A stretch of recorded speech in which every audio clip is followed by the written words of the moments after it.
va parler maintenant des sciences participatives au service de l'environnement. Avec vous, Anna-Marie Raymond. Vous avez, pour l'IGN, développé un projet qui s'appelle Paysage.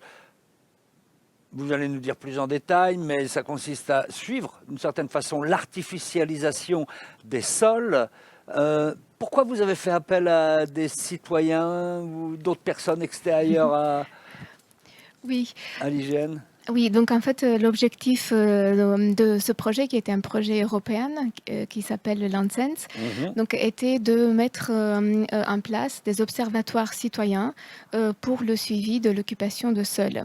Ouais. Donc en France, on s'intéresse à l'artificialisation des sols, qui est devenu aussi un axe majeur, puisque l'artificialisation des sols, on sait que ça a un impact très important sur l'environnement, et c'est Sur aussi la l'écoulement cause, des eaux et puis bien sûr voilà, c'est aussi la cause de la perte de la de la biodiversité. perte de biodiversité. Donc, Ouais. dans ce contexte, et aussi en 2018, il y a eu le plan de la biodiversité qui a été publié par le gouvernement. Ouais. Et parmi toutes ces actions, il y avait l'action numéro 7 qui était de produire un état annuel de la consommation des terres, Ah, d'accord. et aussi de publier des données transparentes et comparables entre les territoires. Parce qu'avant, vous le faisiez tous les combien et quelle périodicité? Pour l'occupation de sol, il y a différents types de données. Donc, par exemple, à l'IGN, on produit des millésimes tous les 3 ans. Au niveau de l'Europe, il y a ce qu'on appelle les données Corinne Landcover qui sont disponibles tous les 6 ans. Donc maintenant, ça ne suffit pas. Donc, D'accord, on donc a... tous les ans. Donc là, vous vous dites, on va faire bosser les citoyens. C'est ça.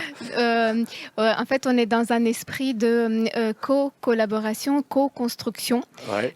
et aussi coproduction de l'information géographique. C'est un des axes qui est mis en place à l'IGN depuis 2018, et qui est devenu un axe majoritaire actuellement.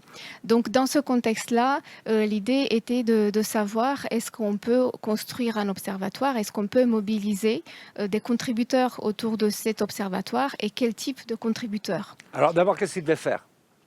Donc, il y avait 2 tâches, une tâche de validation et une tâche de classification. De quoi? Et concrètement, il Voilà, allait sur le terrain? Oui, il y avait donc pour la validation, donc on avait des partenaires de Landsens. Oui, mais la validation, vous avez des images satellites à l'IGN, et vous regardez une banlieue d'une ville ou une ville, et puis vous dites, ah tiens, il y a un petit changement là, il y a un bâtiment là qui n'existait pas avant sur nos Vous avez une intelligence artificielle, c'est ça qui repère tout ça, mais seulement vous ne savez pas ce qu'il y a forcément dans le bâtiment, quoi. Faut aller sur le terrain. Voilà, concernant l'usage, on n'a pas l'information de l'usage. D'accord. Donc, vous partez d'images satellites, et quand il y a quelque chose de nouveau qui apparaît sur vos cartes, il faut que vous envoyiez quelqu'un. Donc, on imagine qu'il faut beaucoup de monde partout en France. Oui, tout à fait. Donc, on essaie d'assister en quelque sorte l'intelligence artificielle. Donc, on est capable de détecter des changements automatiquement entre 2 périodes. Par exemple, à partir des images. Donc là, on utilise beaucoup les images sentinelles, parce qu'on a une image sur le même lieu tous les 5 jours. Donc, ça aide à la fraîcheur de l'information. Et mais là, ce sont des algorithmes assez récents qui ne sont pas parfaits. Donc, l'algorithme permet de détecter des changements, mais on ne sait pas l'usage de changement. Donc, par exemple, il détecte un bâtiment, et par contre, nous, on a besoin de savoir quel est l'usage de ce bâtiment. Est-ce que c'est plutôt un usage résidentiel, un usage industriel ou commercial? Donc là, on a besoin de plus d'informations. D'accord. Et donc, notre idée était de lancer, d'organiser des campagnes de collecte, voilà, donc pour valider les changements détectés automatiquement. D'accord. Donc, vous avez lancé, grâce aux réseaux sociaux, une campagne pour recruter. Alors, ça s'est passé, cette expérience, sur Toulouse, c'est ça. Et là, alors, qui étaient les contributeurs? qui est arrivé, quelles étaient leurs motivations? Il y en avait beaucoup? Oui, donc on a mis en place tout d'abord une plateforme qui s'appelle Paysage. Oui, Donc deux outils, un outil web, donc oui. on pouvait contribuer en Ouais. face au bureau, devant un ordinateur, et Mhm. un outil mobile aussi qui nécessitait d'aller sur le terrain. D'accord. Donc la validation, donc on demandait pour chaque changement, est-ce que oui ou non il y a un changement, et s'il y a un changement, de dire le type de changement. Et donc nous avons, parce que c'est un projet d'innovation et de recherche, donc en partant de la littérature qu'on connaît sur la mise en place de différents observatoires, on a essayé de mettre en œuvre plusieurs, de faire des hypothèses, puis de mettre en œuvre plusieurs idées qu'on avait des observatoires avec des campagnes plus longues, des campagnes plus courtes. Et donc, on a organisé ce qu'on appelle des cartoparties. Et on a identifié différents types de contributeurs. Donc des contributeurs citoyens, donc qui ont un profil, donc des citoyens qui n'ont pas forcément des connaissances sur l'occupation de sol, sur le changement. Qu'est-ce qui les intéresse? Parce que, en fait, leur travail, c'était, vous leur disiez, hop, faut aller voir là pour savoir quelle est l'activité, est-ce que c'est une zone résidentielle et tout. Pourquoi ils venaient? Quelle était leur motivation? Oui. Donc la motivation, ça peut être soit parce qu'ils sont intéressés par la thématique, soit parce qu'ils ont entendu parler de telle expérience, donc ils sont intéressés pour apprendre, pour voir Pas mal comment d'étudiants. ça fonctionne. Et beaucoup d'étudiants, on a essayé d'introduire en fait Ils sont cette pas payés, on est expérience. d'accord. Non, c'est totalement volontaire, et Mhm. on a essayé d'introduire cette expérience dans différentes universités, donc différents profils d'étudiants. Donc en organisant des cartoparties. Et donc eux, ils sont intéressés. Donc la première motivation, c'est la formation. Parce que vous les formez notamment à l'artificialisation des sols, Tout à fait, etc. à l'interprétation, À la l'interprétation des images. photo-interprétation des images. Donc ils ont des cours théoriques, et après, Ouais, on leur propose cette d'accord. expérience pour la pratique. Il y a aussi les gens qui voient construire un gros immeuble devant chez eux et qui ne sont pas très contents et qui doivent venir leur Tout à fait, disant... pour dire, bah, il y a un changement ici. C'est vrai? Voilà, tout à fait. On n'a Ah pas ouais? eu ce cas voilà, des personnes qui se sont plaintes de... Voilà. Mais en effet, dans le collaboratif, ce qui marche aussi, c'est quand les gens sont concernés.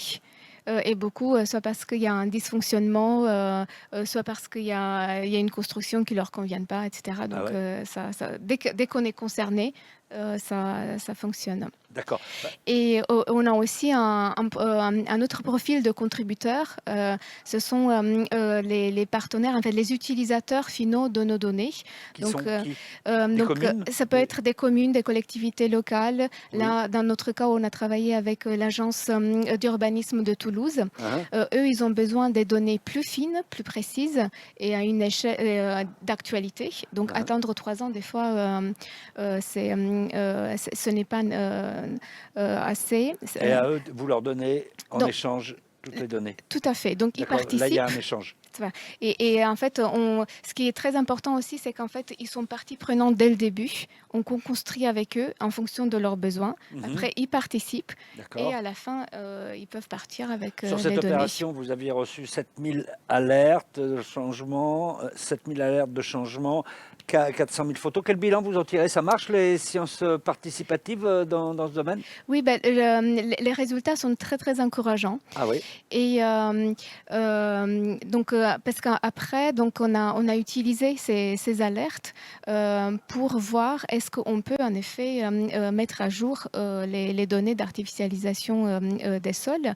Donc, nous avons mis en œuvre un algorithme qui permet, à partir de toutes ces alertes, qui permet de décider est-ce qu'on doit mettre à jour les données et si oui, quel est la nouvelle occupation du sol. Et donc les résultats sont encourageants, très encourageants, Ça vous parce a que aidé.